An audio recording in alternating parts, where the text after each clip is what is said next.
Good evening दोस्तों, सभी को प्यार भरा शुभ संध्या। चलिए आइए शुरुआत करते हैं आज प्रैक्टिस सेट नंबर 3 का ALP CBT 2 के लिए बेसिक साइंस और इंजीनियरिंग ड्राइंग का practice set number 3 SK Jha sir के बुक से यह डिस्कशन करवा रहा हूँ। हर रोज़ एक सेट का डिस्कशन करवा रहा हूँ। तो जो भी भाई ALP CBT 1 में अच्छा रो मार्क अंकित कर रखे हैं तो कृपया करके ALP CBT 2 की तैयारी में लग जाइए। बहुत ही कम समय बचे हुए हैं ALP CBT 2 की तैयारी के लिए और 50 नंबर का यह बहुत ही महत्वपूर्ण श्रृंखला है। हर रोज़ एक एक प्रश्न सेट का महत्वपूर्ण श्रृंखला लेकर के मैं आता रहूँगा। और जो भी भाई हमारे चैनल पर नए होंगे कृपया करके हमारे चैनल को सब्सक्राइब करेंगे, लाइक करेंगे, कमेंट करेंगे और शेयर करेंगे। दोस्तों सीधी बात नो बकवास के साथ शुरू करते हैं प्रश्न संख्या 1 के साथ में। थ्रस्ट की इकाई क्या होती है दोस्तों? थ्रस्ट जो होता है दोस्तों एक प्रकार का बल होता है। तो बल की इकाई जो होता है दोस्तों आपका न्यूटन होती है दोस्तों। ऑप्शन नंबर सी आपका सही जवाब हो जाए दोस्तों। थ्रस्ट जो होता है दोस्तों पानी में डूबी हुई वस्तु के द्वारा ऊपर की ओर जल के द्वारा जो ऊपर की ओर बल लगाई जाती है वो थ्रस्ट होती है और नीचे की ओर जो बल लगाई जाती है उसको हम आपका भार बल बोलते हैं दोस्तों। कहता है दोस्तों प्रश्न संख्या 2, निम्नलिखित में से किस भौतिक मात्रा की कोई इकाई नहीं होती दोस्तों? ऑप्शन नंबर डी आपका सही जवाब हो जाएगा दोस्तों, सापेक्षिक घनत्व। इसके अलावा भी है दोस्तों आपका अपवर्तनांक हो जाती है, आवर्धन हो जाती है, विकृति हो जाती है, इन सब की कोई आपका इकाई नहीं होती दोस्तों। ऑप्शन नंबर डी आपका सही जवाब हो जाएगा। प्रश्न संख्या 3, 200 वोल्ट के एक 100 वाट लैंप को 100 वोल्ट पर धारा प्रदान की जा रही है, यह किस लैंप के समान काम करेगी दोस्तों? तो ऑप्शन नंबर आपका ए सही जवाब हो जाएगा, 25 वाट आंसर दोस्तों। प्रश्न संख्या 4, 12 न्यूटन तथा 8 न्यूटन के परिणामी दो बल होते हैं तो उस पर लगने वाला अधिकतम बल का मान क्या हो जाएगा दोस्तों? तो आपका रूट अंदर a² + b² + 2ab cos theta हो जाता है दोस्तों r के बराबर। तो इस तरह से आपका हटेगा दोस्तों। तो आपका a + b = हो जाएगा 12 8 20 न्यूटन। ऑप्शन नंबर सी आपका सही जवाब हो जाएगा दोस्तों। प्रश्न संख्या 4 का सी, ऑप्शन नंबर सी 20 न्यूटन सही जवाब हो जाएगा। प्रश्न संख्या 5, जब बंदूक से गोली चलाई जाती है तो बुलेट की गतिज ऊर्जा कैसी होती है दोस्तों? तो बुलेट की गतिज ऊर्जा अधिक होती है दोस्तों बंदूक की अपेक्षा, क्योंकि गोली में ज़्यादा गति है दोस्तों। तो गति के ऊपर गतिज ऊर्जा निर्भर करती है। तो इस तरह से ऑप्शन सी आपका सही जवाब हो जाएगा दोस्तों। प्रश्न संख्या 6, एक वस्तु 3 सेकंड में 23 मीटर और फिर अगले 2 सेकंड में 15 मीटर की यात्रा करती है। वस्तु की औसत गति कितनी हो जाएगी दोस्तों? आपका 23 15 38 हो जाएगा और 3 2 5 हो जाएगा, 38 भागा 5 हो जाएगा, 7.6 मीटर प्रति सेकंड हो जाएगा दोस्तों। ऑप्शन नंबर आपका सही जवाब हो जाएगा दोस्तों। प्रश्न संख्या 7, गति के प्रभाव में आने के कारण किसी वस्तु में कौन सी ऊर्जा निहित होती है? तो गति ऊर्जा और स्थिति के कारण जो ऊर्जा निहित होती है वो आपका स्थिति ऊर्जा हो जाती है दोस्तों। और दोनों को मिलाने से ऊर्जा हो जाती है आपका ये आंतरिक ऊर्जा। प्रारंभिक स्थिति से अंतिम स्थिति तक विस्थापन का परिमाण एक किस प्रकार की रेखा होती है दोस्तों? तो आपका सीधी रेखा होती है दोस्तों। ऑप्शन नंबर भी आपका सही जवाब हो जाएगा दोस्तों। प्रश्न संख्या 9, एक पदार्थ का 0 डिग्री C पर घनत्व 10 ग्राम प्रति घन सेंटीमीटर एवं 100 डिग्री C पर घनत्व 9.7 ग्राम प्रति घन सेंटीमीटर है। पदार्थ का रेखीय प्रसार क्या हो जाएगा दोस्तों? 10⁻⁴ पर डिग्री सेल्सियस हो जाएगा दोस्तों। ऑप्शन नंबर डी आपका सही जवाब हो जाएगा दोस्तों। प्रश्न संख्या 10, उत्तोलक के सिद्धांत पर कार्य करता है दोस्तों? तो उत्तोलक है दोस्तों आपका बल आघूर्ण के सिद्धांत पर कार्य करता है दोस्तों। ऑप्शन नंबर डी आपका सही जवाब हो जाएगा। उत्तोलक 3 प्रकार के होते हैं दोस्तों, प्राथमिक, द्वितीयक और तृतीयक श्रेणी के उत्तोलक होते हैं। प्रश्न संख्या 11, कहता है दोस्तों निम्नलिखित में कौन सा प्रथम श्रेणी के उत्तोलक का उदाहरण है दोस्तों? तो आपका प्लायर हो जाएगा दोस्तों आपका प्रथम श्रेणी का उत्तोलक, जिसमें फलक्रम बीच में होता है वो आपका प्रथम श्रेणी का उत्तोलक है दोस्तों। द्वितीय श्रेणी के उत्तोलक में लोड बीच में होता है। तृतीय श्रेणी के उत्तोलक में आपका इफोर्ट बीच में होता है। तो ऑप्शन नंबर ए आपका सही जवाब हो जाएगा। प्रश्न संख्या 12, तापमान में वृद्धि के साथ ग्लिसरीन की श्यानता बढ़ जाती है।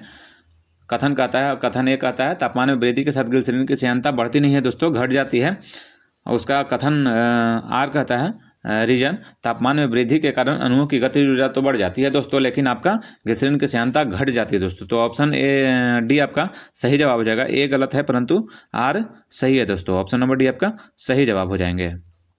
प्रश्न संख्या 13, दाब को मापने वाले यंत्र कौन से है दोस्तों? आपका मैनोमीटर के द्वारा हम दाब को मापते हैं, एनीमोमीटर के द्वारा हवा की गति को मापते हैं दोस्तों, गैल्वेनोमीटर के द्वारा दोस्तों हम आपका करंट को मापते हैं, हाइड्रोमीटर जो होता है दोस्तों आपका घनत्व को मापता है। तो ऑप्शन नंबर बी आपका सही जवाब हो जाएगा दोस्तों। प्रश्न संख्या 13, निम्नलिखित में किस प्रकार के बल्ब में ऊर्जा की खपत सबसे कम होती है दोस्तों? एलईडी जो बल्ब होता है दोस्तों उसमें ऊर्जा की खपत कम होती है, 5 वाट 7 वाट 9 वाट 10 वाट ऐसे करके आते हैं दोस्तों। और पहले पीले वाली जो बल्ब होती थी उसमें 100 वाट कम से कम बल्ब आती थी दोस्तों। तो इस प्रकार से ऑप्शन डी आपका सही जवाब होता है। एलईडी का फुल फॉर्म होता है दोस्तों लाइट इमिटिंग डायोड। प्रश्न संख्या 15, निम्नलिखित में से किस उपकरण के द्वारा रासायनिक ऊर्जा को विद्युत ऊर्जा में रूपांतरित करने के लिए किया जाता है दोस्तों? रासायनिक ऊर्जा को विद्युत ऊर्जा में बदलता है दोस्तों आपका बैटरी। 15 का ऑप्शन नंबर सी सही जवाब हो जाएगा दोस्तों। प्रश्न संख्या 16, पवन चक्की पवन की किस ऊर्जा का उपयोग करते हैं दोस्तों? पवन चक्की पवन की गतिज ऊर्जा का उपयोग करते हैं दोस्तों। ऑप्शन नंबर भी आपका सही जवाब हो जाएगा दोस्तों। प्रश्न संख्या 17, वॉशिंग मशीन का कार्य सिद्धांत क्या है दोस्तों? वॉशिंग मशीन जो होता है दोस्तों आपका अपकेंद्रण के सिद्धांत पर कार्य करता है। ऑप्शन नंबर आपका सही जवाब हो जाएगा। और मक्खन निकालने वाला जो मशीन होता है दोस्तों आपका, वो भी आपका अपकेंद्रण के सिद्धांत पर करती है। और डायलिसिस करने वाली जो मशीन होती है दोस्तों, वो भी आपका अपकेंद्रण के सिद्धांत पर कार्य करती है दोस्तों। प्रश्न संख्या 17 का ऑप्शन नंबर ए सही जवाब हो जाएगा दोस्तों। प्रश्न संख्या 18, किसी प्रस्थिता का अपेक्षिक गुणधर्म है दोस्तों, उसका क्वथनांक निम्न होता है दोस्तों। उच्च क्रांतिक तापमान होता है, वाष्पीकरण की उच्च गुप्त ऊष्मा होती है दोस्तों। तो इस तरह से आपका ऑप्शन नंबर डी सही जवाब हो जाएगा। प्रश्न संख्या 18 का ऑप्शन नंबर डी सही जवाब हो जाएंगे। प्रश्न संख्या 19, एक गलत थर्मामीटर पर बर्फ का गलनांक 5 डिग्री सी एवं जल का क्वथनांक 95 डिग्री सी है। यदि यह थर्मामीटर किसी वस्तु का तापमान 59 डिग्री सी ज्ञात करता है तो वस्तु का सही तापमान क्या हो जाएगा दोस्तों? तो वस्तु का जो सही तापमान हो जाएगा दोस्तों 59 में से 5 डिग्री घटा देंगे और नीचे भी 95 डिग्री जो क्वथनांक है उसमें से 5 डिग्री घटा देंगे और उसको आपका सेल्सियस का जो पैमाना है उससे बराबर कर देंगे। तो ऑप्शन आपका सी सही जवाब हो जाएगा, 60 डिग्री सेल्सियस हो जाएगा दोस्तों। प्रश्न संख्या 20, H2O का अधिकतम घनत्व किस तापमान पर, मतलब पूछ रहा है जल का अधिकतम घनत्व किस तापमान पर होता है दोस्तों? तो 4 डिग्री सी पर अधिकतम घनत्व होता है, लेकिन 4 डिग्री सी को जब फ़ारेनहाइट में तब्दील करेंगे दोस्तों तो आपका 39.2 डिग्री फ़ारेनहाइट हो जाएगा। F-32/180 बराबर C-0/100-0, तो 39.2 डिग्री फ़ारेनहाइट हो जाएगा दोस्तों। ऑप्शन नंबर भी आपका सही जवाब हो जाएगा दोस्तों। ज़्यादा से ज़्यादा भाप टर्बो परिवर्तितों को डॉट डॉट के लिए कुंडलित किया जाता है दोस्तों। 2 ध्रुवों के लिए कुंडलित किया जाता है। 2 ध्रुव, ऋण ध्रुव और धन ध्रुव जो होता है आपको टर्बो परिवर्तितों को कन्वर्ट किया जाता है दोस्तों। ऑप्शन नंबर आपका सही जवाब हो जाएगा प्रश्न संख्या 21 का। प्रश्न संख्या 22, रेडियो सक्रिय पदार्थ द्वारा उत्सर्जित बीटा किरणों में होता है दोस्तों। बीटा जो किरण है दोस्तों आपका आवेशित कण होता है। बीटा के ऊपर आपका दोस्तों नेगेटिव चार्ज होता है, अल्फा के ऊपर आपका दोस्तों पॉजिटिव चार्ज होता है। ऑप्शन नंबर आपका सी सही जवाब हो जाएगा दोस्तों। प्रश्न संख्या 23, एक विद्युत परिपथ में धारा नियंत्रक का उपयोग अक्सर परिपथ में किसके परिवर्तन के लिए किया जाता है दोस्तों? परिपथ में जब धारा नियंत्रक का प्रयोग करते हैं दोस्तों आपका प्रतिरोध के परिवर्तन के लिए करते हैं दोस्तों। ऑप्शन नंबर भी आपका सही जवाब हो जाएगा दोस्तों। प्रश्न संख्या 25, यदि समान विभव वाली 2 आवेशित वस्तुएं एक संवाहक तार से जुड़ी होती है दोस्तों, जब हम आपका ये थर्मोडायनेमिक्स पढ़ेंगे या तो इलेक्ट्रिसिटी पढ़ेंगे तो उसमें एक आपका 2 आवेशित तार होते हैं, उसमें अगर समान विभव होगा तो उसमें धारा की प्रवाह नहीं होगी दोस्तों। आपका ऑप्शन नंबर सी सही जवाब हो जाएगा दोस्तों। प्रश्न संख्या 25, मोटर कार बैटरी के संबंध में निम्नलिखित कौन से कथनों पर विचार करिए दोस्तों? मोटर कार में जो बैटरी होती है दोस्तों उसके क्या क्या विशिष्टता होती है उसके बारे में पूछ रहे हैं दोस्तों। तो उसका वोल्टता 12 वोल्ट तक होती है दोस्तों और धारिता को एम्पियर घंटा में मापते हैं दोस्तों। मतलब जो आपका बैटरी की जो पावर होती है उसको एम्पियर घंटा में मापते हैं, उसकी वोल्टता 12 वोल्ट होती है। तो ऑप्शन नंबर डी आपका सही जवाब हो जाएगा दोस्तों। प्रश्न संख्या 26, जूल प्रति कूलाम, जूल प्रति कूलाम जो आपका दोस्तों हो जाएगा 1 वोल्ट के बराबर, V बराबर Q बटा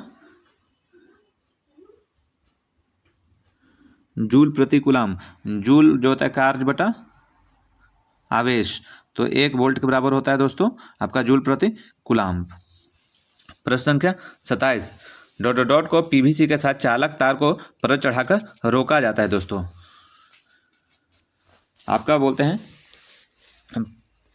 किसको पीवीसी के साथ चालक तार को परत चढ़ाकर रोका जाता है? शॉर्ट सर्किट को। शॉर्ट सर्किट जो होता है दोस्तों, बीच में अगर कहीं वायर अगर कटी फटी है तो 2 तार आपस में जुड़ जाएंगे तो शॉर्ट सर्किट हो जाएगा। तो उसके ऊपर हम आपका एक प्रकार का पीवीसी मतलब पॉलीविनाइल क्लोराइड जो होता है आपका टेप होता है उसको ही परत चढ़ा देते हैं जिससे तार को में शॉर्ट सर्किट नहीं हो पाता है दोस्तों। ऑप्शन नंबर डी आपका सही जवाब हो जाएगा दोस्तों। प्रश्न संख्या 28, विद्युत ऊर्जा की वाणिज्यिक इकाई क्या है दोस्तों? विद्युत ऊर्जा जो होता है दोस्तों आपका किलोवाट घंटा में मापा जाता है दोस्तों। ऑप्शन नंबर आपका सही जवाब हो जाएगा दोस्तों। वाट शक्ति की मात्रक है, जूल कार्य की इकाई है या ऊर्जा की इकाई है आपका, और आपका दोस्तों देखा जाए किलोवाट जो होता है आपका शक्ति की मात्रक हो जाता है दोस्तों। ऑप्शन नंबर ये आपका सही जवाब हो जाएगा। प्रश्न संख्या 29, 1100 वाट की शक्ति वाली मोटर से 220 वोल्ट के आउटपुट वाले जनरेटर से खींचा गया धारा की गणना करें दोस्तों। आपका हो जाएगा 1100 बटा पी बटा भी हो जाएगा, आई बराबर पी बटा भी या पी बराबर भी आई होता है दोस्तों। तो इस तरह से फार्मूला से कट करेंगे, पी बराबर भी आई तो पी बराबर 1100 वाट हो गया और भी बराबर 220 वोल्ट, तो आई बराबर हो जाएगा दोस्तों डब्लू बटा भी। तो 1100 बटा 220 इक्वल टू 5 एम्पियर की धारा उसमें प्रवाहित हो जाएगी दोस्तों। ऑप्शन ए आपका सही जवाब हो जाएगा दोस्तों। प्रश्न संख्या 30, निम्नलिखित में से कौन सा एक सुचालक के प्रतिरोध को विपरीत रूप में से प्रभावित करेगा दोस्तों? विपरीत रूप से प्रभावित करेगा दोस्तों अनुप्रस्थ काट का क्षेत्रफल और आवेश का गुणनफल और अनुप्रस्थ काट के क्षेत्रफल का व्युत्क्रमानुपाती होता है दोस्तों। ऑप्शन नंबर सी आपका सही जवाब हो जाएगा दोस्तों। प्रश्न संख्या 31, कंप्यूटर में एनआईसी का पूर्ण रूप क्या है दोस्तों? कंप्यूटर है उसमें एनआईसी का फुल फॉर्म होता है दोस्तों आपका network interference card, network interface card होता है। ऑप्शन नंबर है आपका सही जवाब हो जाएगा दोस्तों। कौन सा गेट इनपुट को पूर्ण करता है दोस्तों? कौन सा गेट जो है दोस्तों आपका इनपुट को पूर्ण करता है दोस्तों? तो आपका नॉट गेट जो होता है इनपुट को पूर्ण करता है। नॉट गेट जो होता है, नॉट गेट जो होता है दोस्तों आपका इन्वर्टर भी कहते हैं। जो हमारा इन्वर्टर घर में होता है, हम पहले डीसी को एसी में कन्वर्ट करने के लिए लगा देते हैं दोस्तों, तो आपका इस तरह से वो आपका नॉट गेट होता है दोस्तों।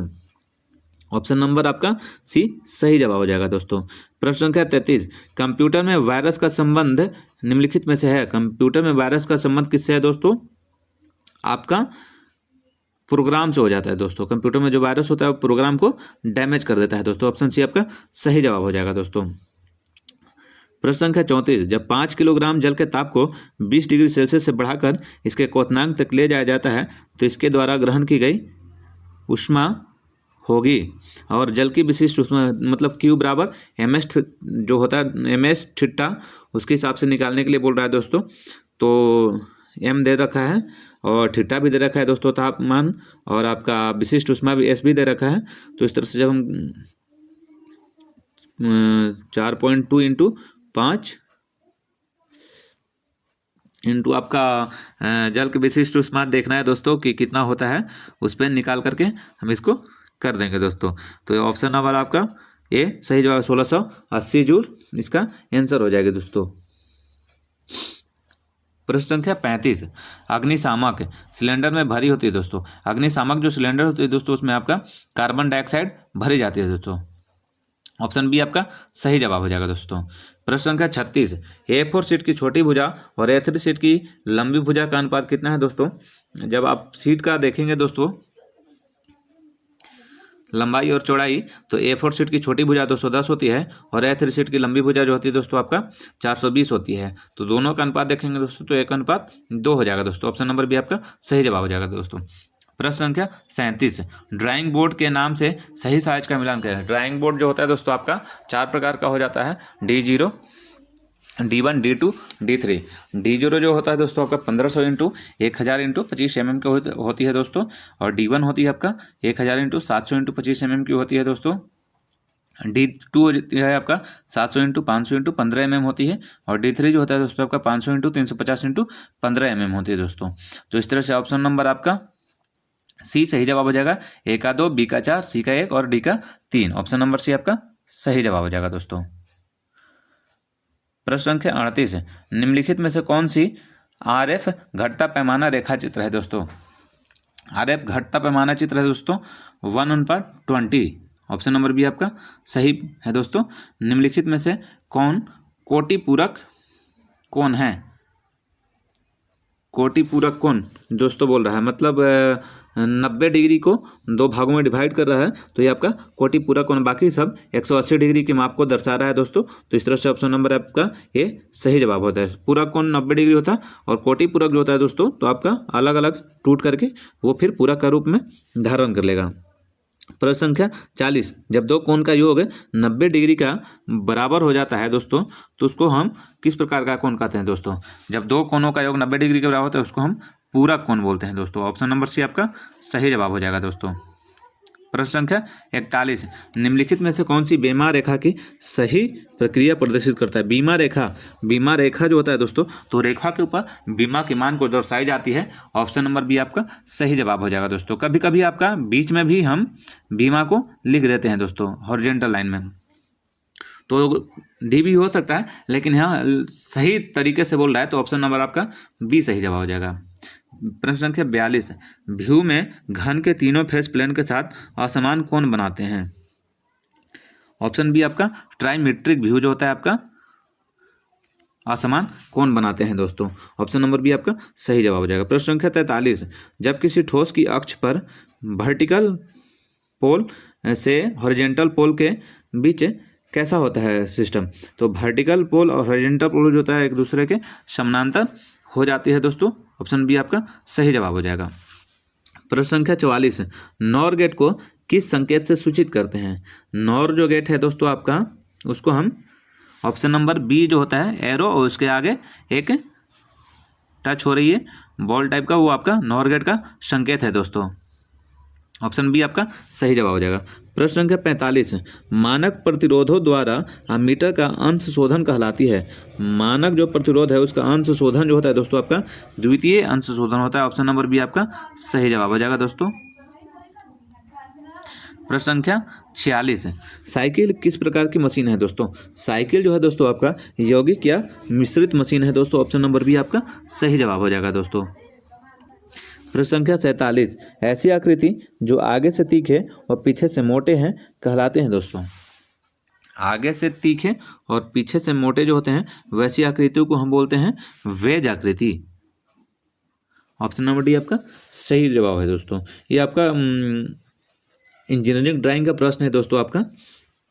प्रश्न संख्या 48, पारिस्थितिकी निम्नलिखित में से किसके बीच पारस्परिक संबंधों का अध्ययन है दोस्तों। पारिस्थितिकी जो है दोस्तों आपका जीव और वातावरण के बीच अध्ययन को पारिस्थितिकी बताते हैं दोस्तों। ऑप्शन नंबर ए आपका सही जवाब हो जाएगा। प्रश्न संख्या 49, सप्तभुज में विकर्णों की कुल संख्या कितनी है दोस्तों। इसका फार्मूला है दोस्तों n इंटू एन माइनस 3/2 होता है दोस्तों। तो सप्तभुज जो हो जाएगा दोस्तों उसमें विकर्णों की कुल संख्या 7 इंटू 7 - 3 4/2, तो 7 दूनी 14 हो जाएगा विकर्णों की कुल संख्या दोस्तों। ऑप्शन नंबर डी आपका सही जवाब हो जाएगा दोस्तों। प्रश्न संख्या 50, कौन सा कार्य प्रोटेक्टर से किया जाता है दोस्तों। प्रोटेक्टर से आपका कोण भी माप सकते हैं, कोण बना भी सकते हैं और वृत्त को विभाजित करके सेक्टर भी बना सकते हैं दोस्तों। 15 degree 20 degree 15 degree 30 degree 40 45 degree ऐसे करके सभी रूप में विभाजित कर सकते हैं। तो आपका उपरोक्त में से सभी कर सकते हैं दोस्तों। तो आज की प्रश्नों की महत्वपूर्ण श्रृंखला समाप्त होती है। अगर डिस्कशन सही लगा होगा तो कृपया करके हमारे चैनल को सब्सक्राइब करेंगे, लाइक करेंगे, कमेंट करेंगे, शेयर करेंगे दोस्तों। धन्यवाद दोस्तों।